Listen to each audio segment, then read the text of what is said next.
really excited today to be talking with Erica Manuel. She's the CEO of the Institute for Local Government, which we'll call ILG. It's a nonprofit education and training affiliate of the League of California Cities, the California State Association of Counties, and the California Special Districts Association. So for all of these organizations, it's 2,500 local agencies. So ILG, which Erica is the CEO of, she serves these people, these agencies, and they deliver real world expertise to help them navigate really complex governmental issues, build really great leaders, and also trust in communities. Before ILG, Erica served at the Sacramento Municipal Utility District, the Office of the Governor for Arnold Schwarzenegger, and at Edelman Public Relations. She has many awards, including being named Comstock Magazine's top 19 women leaders in 2020. She and I studied together at Stanford. She's also studied at Boston College's Carroll Graduate School of Management, and also something similar is Northwestern University Kellogg School of Management. So I'm super excited to talk with Erica today. And with that, Erica, we're going to kick off with a question about your upbringing. And tell us, Erica, how did your upbringing shape your career path and your dreams and get you where you are today? I think that is one thing that just definitely shaped me. Californian, born and raised. And I started off in the Bay Area, which is, where Stanford is, on the lower end of the middle-class family. We were comfortable. We were not rich. I was one of 4 kids. My mom was very much committed to making sure that every single one of her children had the best education possible. And she would do literally anything to get us to a place where she thought we could learn and be effective and be taught, how to succeed. And so even though I was one of 4, my mom shuttled all 4 of us all over the peninsula in the Bay Area to various schools. And so every one of my siblings and I went to very good private schools. We transferred to another very good school, which was for 6th through 12th grade. And it was a round trip commute of 3 hours a day. And it was a huge sacrifice that our family made. Some of the schools that we went to, and I didn't realize this at the time, I was young, were very, very upper class. And I look back on it, and even now, the alumni at some of these organizations and institutions are really, really well-known names, right? We left that environment after, I think I was in 10th grade, and my family decided to move us to the Central Valley. So we went from this very elite, kind of very small community of colleagues and friends and, people, teachers in a very high-level academic institution to very tiny town, Central Valley, rural, and in both places, I was the probably one of a handful of Black people. My brother and I took up 2 of those spots, right? And even in this small Central Valley town, interestingly, we were on the higher end of the socioeconomic kind of status level when we got to the Central Valley compared to where we were when we were in the Bay Area. All of that kind of shaped me. And how I could connect with people that were so different from me has always been sort of a life's mission. Professionally, I've always worked since the age of about 15. At 15, it was because I needed some spending money. By the time I was 18, it was because I really needed some college money. I paid for college, most of it I got a lot of scholarships, I got some loans, but mostly it was out of pocket. So there was a lot of working to work for the literal tuition to pay the checks to continue to go to school. So that was kind of a blessing and a curse, I think. I got really great experience. I didn't really enjoy my undergrad experience as much as I could have because I was always thinking about those other kind of things, those requirements, those responsibilities. But the blessing from it, I think, is that I had a great resume by the time I got out. So I was fully in the job market, and I was able to do some wonderful roles. I've done, like you mentioned, I've done public relations, I've done advertising, I've done high tech. It's been amazing. And now I'm kind of more in the public affairs space and the government space. But when I look back on my career, it's really just been a career of dealing with change management and going into organizations and finding the ways to move the needle for an organization in a way that will help advance some of their strategic goals. I'm a mom. I have a great kid. His name is Aiden, and right now he's 15. and he is both my light and my struggle, but I absolutely adore him. So the beauty of me getting to know you, Erica, at a deeper level is I get to actually share just what it was like as your roommate and then also friend, and how you would do these amazing things like do double majors and also run the Multicultural Career Center and also have dinners for these high-level executives, which I got to be invited to once and struggled with how to order an appetizer. And you're running the dorm musical and also singing and amazing talent. You also, were leader of our fraternity, which you invited me into and brought so many people into. But I want to talk about just how smooth you are and just how much I had no idea that you were financially funding this, because I was an ROTC kid. I had no idea that the gas money came from you. It didn't come from your parents. And I did have help from my parents too. So I'm just like, how did you do that? I'm a very private person. I think one thing I learned probably from my mother too is that pride. We had a lot of pride. There was a commercial when I was growing up, and you might remember it too. There was like an antiperspirant commercial, right? And it's like, never let them see you sweat. And it might be my mom. It might be just sort of a Black cultural thing. You never show your dirty laundry. You keep the dirty laundry in the closet. You don't talk about those things. And I was never ashamed of it, but it was when you're surrounded by, and this, like my freshman year, my next door neighbor was a Hewlett, and down the hall was a Rockefeller. And, you're dealing with people that have so much. It's not something you're going to elevate, right? And I have a very difficult time, even to this day, asking for any amount of help. And so for me, I was like, I can do this. I can cope. I'm resilient. I can move this needle. And it just was what it was. I will tell you that in hindsight, I probably have some residual trauma from some of that. But what it's taught me is what I don't want my kid to have to go through. It's taught me that there's people behind me and coming after me that I want to help lift up in that way so that there's not that experience. But it's taught me a lot about, my shortcoming. Like I said, not asking for help is not always a really great trait. Know when to call in the support. So humble, Erica.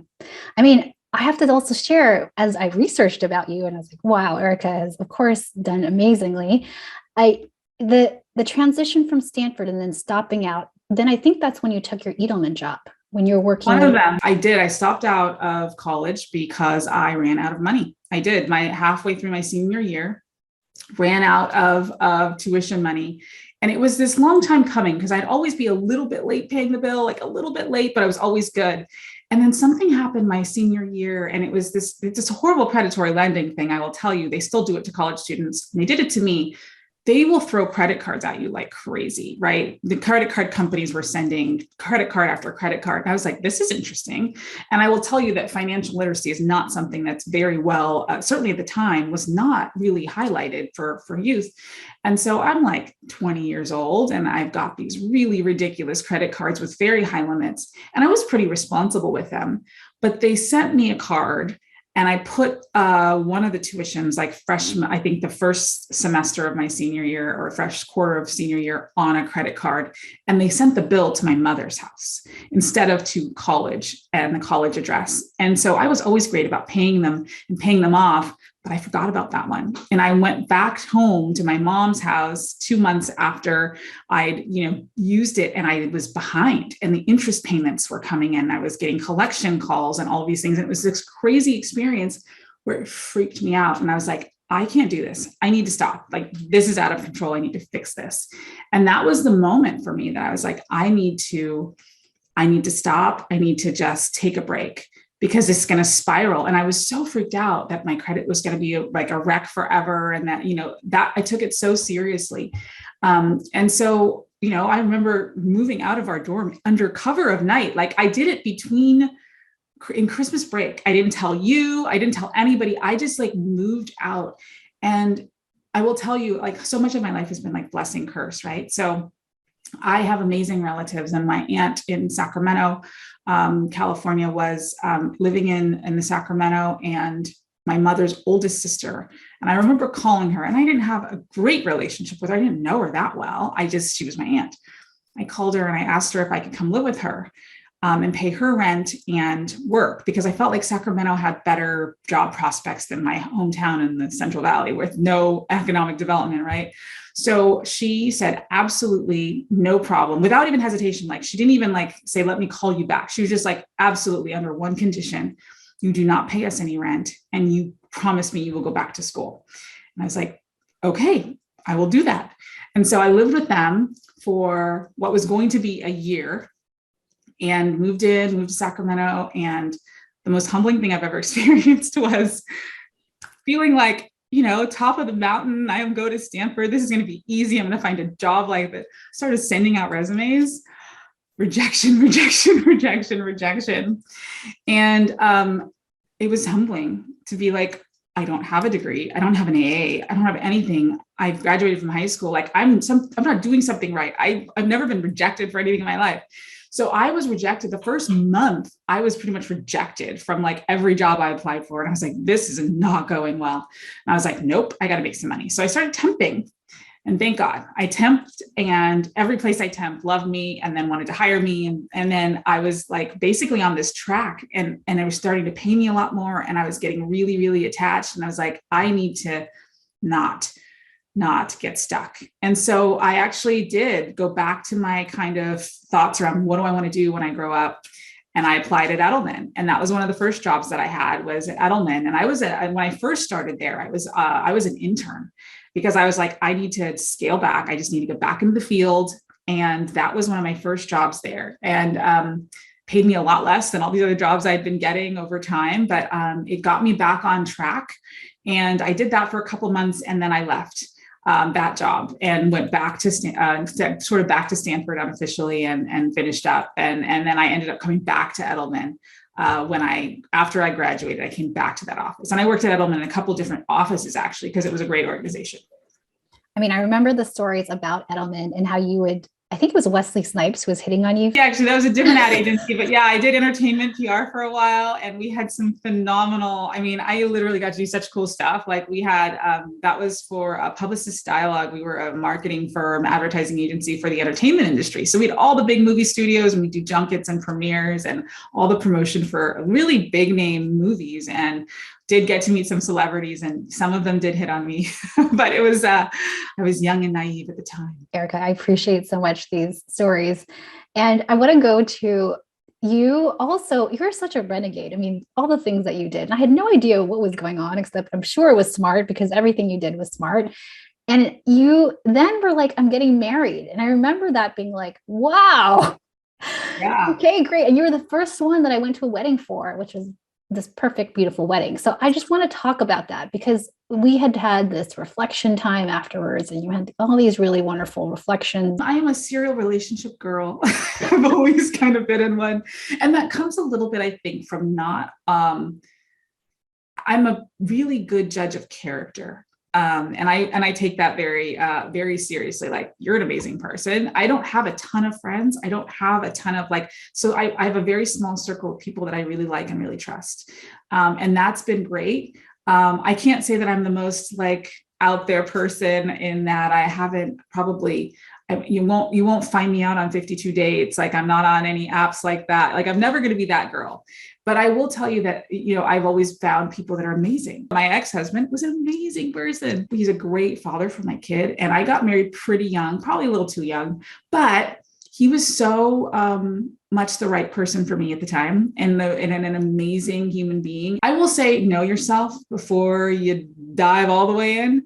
I am still learning who I am, but I think that's the one thing I would say is about like you said, surprise, like, I'm getting married.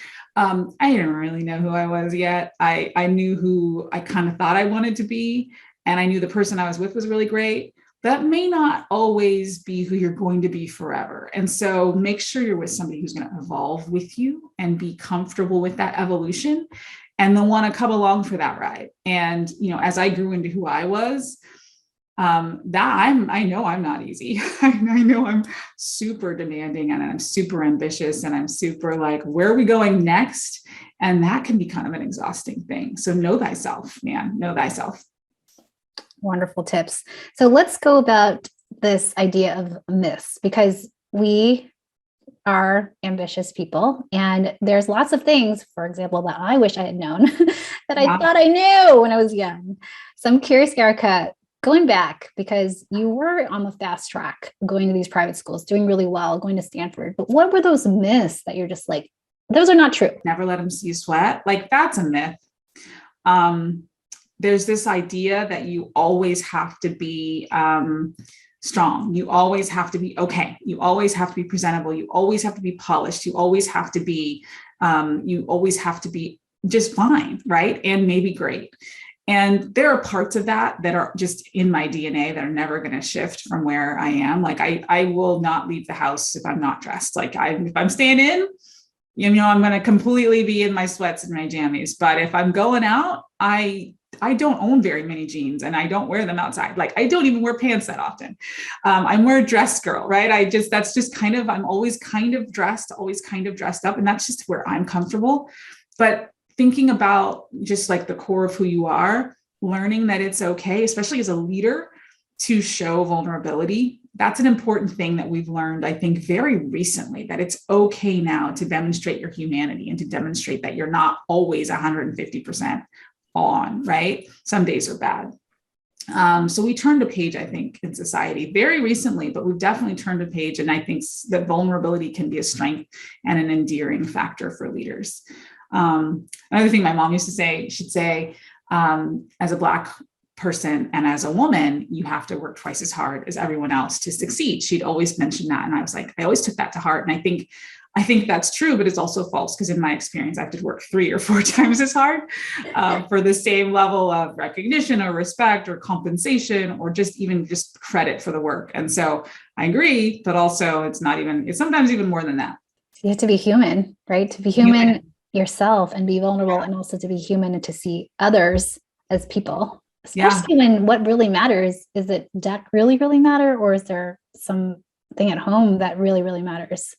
Well, so much the phrase, like, says who? I say this to my team all the time, but why? Why do we have to do it? Why do we have to do it then? Who said we had to do it like this, right? We are the masters of our own destiny. Let's decide. And that is the coolest thing about being in charge, is that you can be like, let's do it differently. Let's change that up. It still matches the strategy. Let's just change it up. That is the coolest thing. It's also the reason why, Erica, I love seeing you as CEO, because I think that's how change happens. It's nice to be able to support leaders, but to be at the top spot and then actually decide who says it can be different and we're still on strategy. So hooray for you. And then tell me more, Erica, in growing to be CEO, what did you find were secrets, like things we didn't learn at Stanford, things that mentors didn't tell us? I think what gave me maybe even a little bit of the confidence to even want to take on a role like this was realizing I'd be in rooms with people I really, really admired. And I would realize that they were human beings, and that I had put them on this pedestal of perfection, and I want to emulate all the things. And when you start to see them in the real light, you realize they're not as good. They're not quite what I thought. Right. And so something I learned certainly is that the person at the top isn't always the smartest person in the room. That's number one. And I would go so far as to flip that and say that the smartest person in the room probably isn't always a good leader either. And you see that. And that is definitely something that I've seen. And that's helped me a ton with my own imposter syndrome, which is like, do I even belong here? But it's like knowing that these people, and they always have, that saying where they put their pants on one leg at a time, just like you. And it's like, and they have some serious issues likely as well. And they're not always as confident as we think they are. And they also have the same questions, the same anxieties, and maybe make the wrong decision sometimes. And sometimes we're the right people to be in the room. That's awesome. I remember that hearing your story, it reminds me that I was motivated to become CEO because I saw a person in that seat. And I'm like, if you can be CEO, obviously I can be CEO. Right. I've been CEO for a long time. So yes. It is interesting to see that people are human. Even as CEOs, we make mistakes, and that's okay. So that's beautiful. Tell me, did you have this goal in your head? I imagine you were so thoughtful about your career. Did you have it targeted at 28? And I'm going to be CEO, and you wrote that down in your calendar? I feel like you did. I didn't. You know what's so funny? I have not mapped my career trajectory, not at all.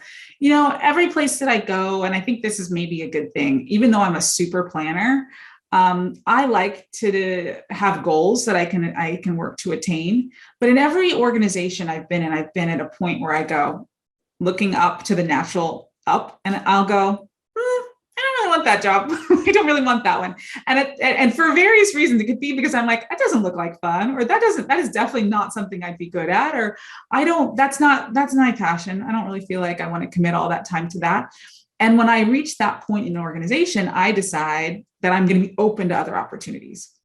Very rarely do I apply for jobs. Usually they come my way, which is a really amazing and remarkable thing. And I'm still in awe of that. But it's a really great thing to just be like, nope, don't want that one. Let's look somewhere else.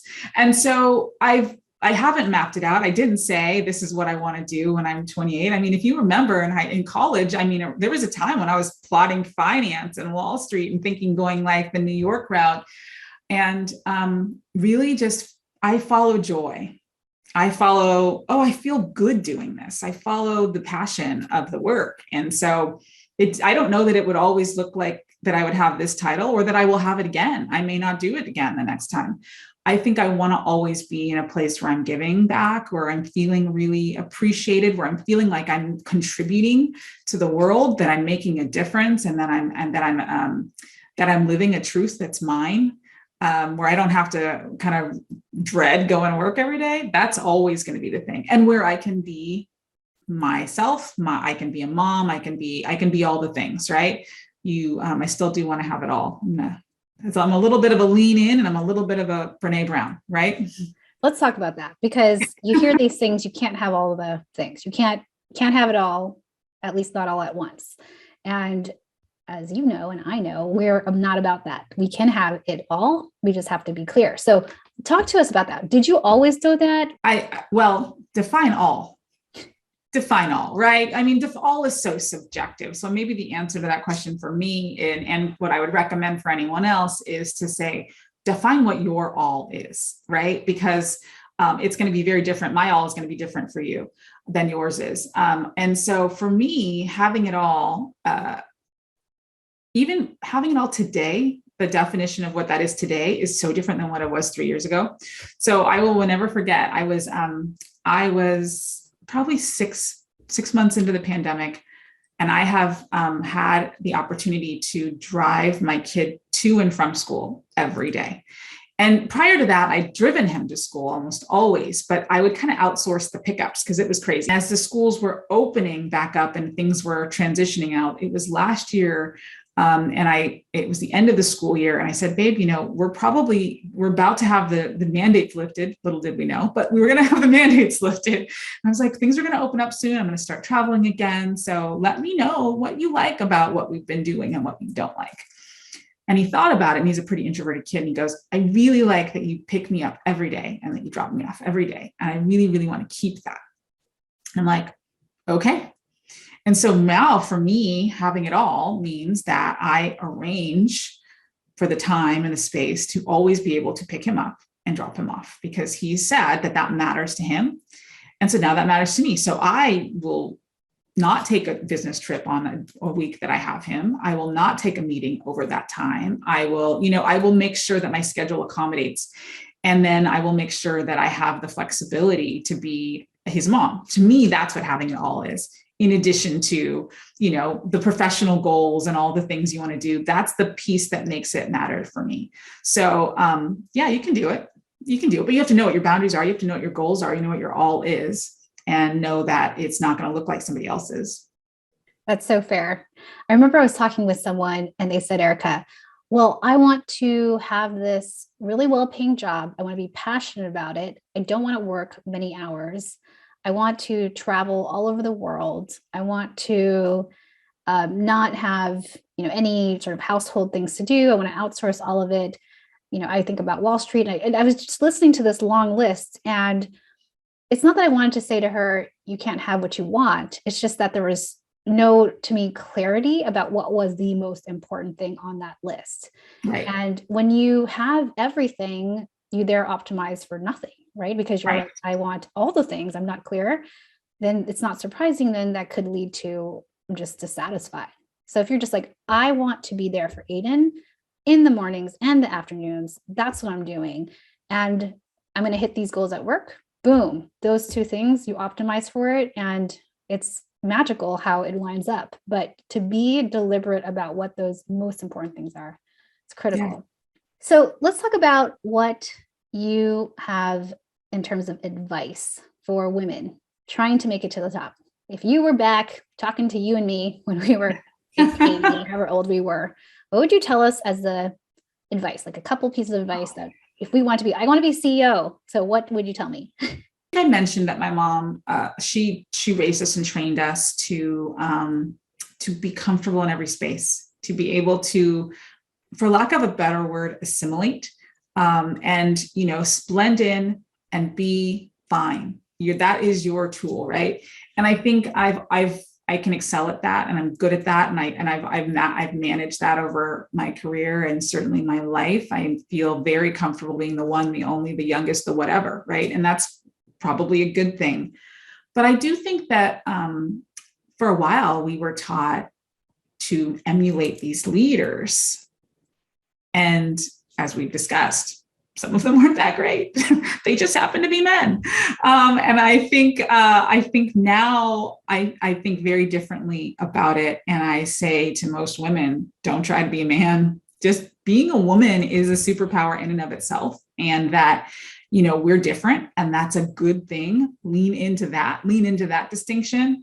All of the things that make you different and interesting and unique, and your approach different, is what will make, I think, your organization different. And certainly they talk about the diffusion of innovation and how you can bring different energy. And I think women bring different energy. And so that's something that I think is really important, is just try to be you. Don't try to be some other person that you've seen that does it. There's certain aspects certainly that you can emulate, but don't try and become, a clone of someone else. And certainly don't try to masculate yourself just because, right? And I think that's something that I've learned over time. And then also, it goes back, I think, a little bit to the conversation we were just having about how do we know if we have it all? And for me, someone once told me to think about it in the context of your tombstone. What do you want on your tombstone? In the end, when we're all going to die someday, in theory. So unless Elon Musk, figures out how to keep us all alive forever, we're all going to die. And there's going to be a tombstone. And what do you want it to say? And you can't put a whole laundry list on there because it's not all important. What are the 5, 7, 10 words that you want there? And that's how you prioritize your life. And you shouldn't compromise on those key values that are going to matter to you when you etch them in stone. You shouldn't compromise. You shouldn't play the game to win and then lose at the end, right? So I guess it's just knowing the cost of playing that game and play it the way that you would feel proud of. And then really being able to find those life boundaries and those life goals and trying to live in that truth, right? And not crossing lines that are going to make you feel like you have given up a part of yourself. And I think a lot of people, especially now, are seeing how important it is sometimes to just walk away and not feel bad about that. And as a person who's both competitive and ambitious, walking away isn't something I would ever think of doing in the past. But now I feel very confident in my ability that if I ever felt like it's time to walk away. And so just knowing about that tombstone and thinking about that as a center for what my values are, my goals are, and what my real all is, that's what I do. That's what I would want to tell people to remember. Lovely. Know yourself, stay true to yourself, and believe in yourself. It's great. I want to write my tombstone right now. I honestly rewrite my tombstone regularly. What does yours say? I think mom is on there for sure. And I always want to, just not just mom, but I want to be a good mom, really, I want my kid to really like me. There's another saying that I like that, people might not remember what you said, but they will remember how you made them feel. And so I always wanted to make people feel a certain way. And I think that's what I aspire to being a person that makes other people feel like they are important and special. And that's what I would want to bring both to the community, both to my professions, to my kid, to my family, to my friends, like just being that person that hopefully they felt like there was a home there, you know? Lovely. All right, with that, Erica, let's do the lightning round questions. Okay. Chocolate or vanilla? Definitely vanilla. Cooking or takeout? Definitely cooking. Climb a mountain or jump from a plane? Climb in the mountain. Have you ever worn socks with sandals? God, no. No, of course not. How would you rate your karaoke skills on a scale of 1 to 10? 10 being Mariah Carey, don't be humble. Oh, yeah, no, I am a solid, if I sing, which is a very, very rare thing. If I sing, I'm only going to sing a song I'm pretty good at, which is I'm a solid 8. Recent book you read? So recent book that I actually finished was The Color of Law by Richard Rothstein. But the recent book that I'm reading Bell Hooks, about love. I'm reading The Book of Joy, which is years late, but I haven't finished that one yet. This was one I'm reading with my kid. Why are all the Black kids sitting in the back of the room? What's a favorite way to practice self-care? Ooh, for me, it's music. It's live music. It's singing it. It's performing it. It's listening to it. It's music, 100%. What's a good professional development you've done? I just finished one, so I'll plug that one. American Leadership Forum is a great national program. I was blessed to be in a class during COVID, which was a unique experience in and of itself. But American Leadership Forum, it's based on like a Coro model, and it's fantastic. And I highly recommend, if you can get into that program, to do that one. What's your definition of a boss mama? Ooh, gosh. I think a boss mama is someone who gets up every morning, gives her all for that day to life, to the job, to the family, to the things, right? And some days she gets it really right. And then maybe some days she gets it totally wrong. And on those days, she just gives herself some grace and probably takes a minute, takes a sit, takes a spell, and then gets back up, straightens the crown and starts all over again. And what advice would you give your younger self? Perfect is boring. I learned that, and it's taking me a while to unlearn that. I don't have to be all put together all the time, even though that's my comfort zone. Perfect is boring. Someone once told me that the cracks are where the light comes in. And then where can we find you? Like LinkedIn, or if you have social media? I'm on Instagram, I'm on LinkedIn, I'm on Facebook, and I'm on Twitter, though I will tell you some are more actively used than others. LinkedIn is Erica L. Manuel. And let's see, Facebook is, I think it's Ericut. And then Twitter, Ericut12. And do you have a final ask, recommendation, or any parting thoughts to share? Oh, no, I'm grateful for the time to chat with you and to see you and to talk about these things. It's kind of therapeutic to lay it out there. So I'm honored. I'm honored to be on your show today. Thank you so much, Erica. This was amazing. You were amazing. Thank you.